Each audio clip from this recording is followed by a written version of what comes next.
The Alexandria Quartet. Mountolive by Durrell. Read by Nicholas Boulton for Naxos Audiobooks. A Claude, to onoma tu agathu demonos. To Claude, the name of a good spirit. The dream dissipated, were one to recover one's common-sense mood, the thing would be of but mediocre import. 'Tis the story of mental wrongdoing. Everyone knows very well, and it offends no one. But alas, one sometimes carries the thing a little further. What, one dares wonder, what would not be the idea's realization if its mere abstract shape thus exalted has just so profoundly moved one? The accursed reverie is vivified, and its existence is a crime. D.A.F. de Sade. Justine. Il faut que le roman raconte. Stendhal. 1. As a junior of exceptional promise, he had been sent to Egypt for a year in order to improve his Arabic, and found himself attached to the High Commission as a sort of scribe to await his first diplomatic posting. But he was already conducting himself as a young secretary of legation, fully aware of the responsibilities of future office, only somehow today it was rather more difficult than usual to be reserved, so exciting had the fish drive become. He had in fact quite forgotten about his once crisp tennis flannels and college blazer, and the fact that the wash of the bilge rising through the floorboards had toe-capped his white plimsolls with a black stain. In Egypt one seemed to forget oneself continually like this.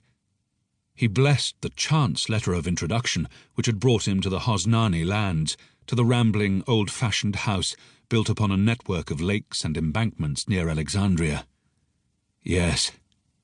The punt which now carried him, thrust by slow thrust, across the turbid water, was turning slowly eastward to take up its position in the great semicircle of boats which was being gradually closed in upon a target area marked out by the black reed spines of fish pans.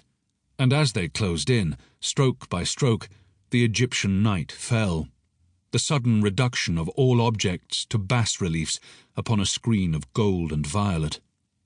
The land had become dense as tapestry in the lilac afterglow, quivering here and there with water mirages from the rising damps, expanding and contracting horizons, until one thought of the world as being mirrored in a soap bubble, trembling on the edge of disappearance.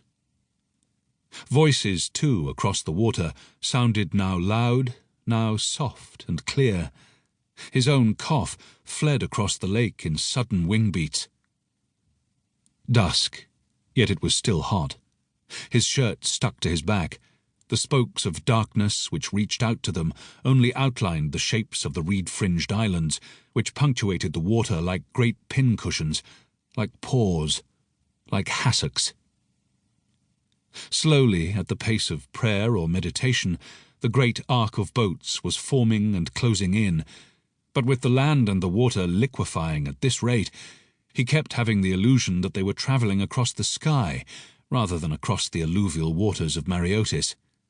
And out of sight he could hear the splatter of geese, and in one corner water and sky split apart as a flight rose, trailing its webs across the estuary like seaplanes, honking crassly.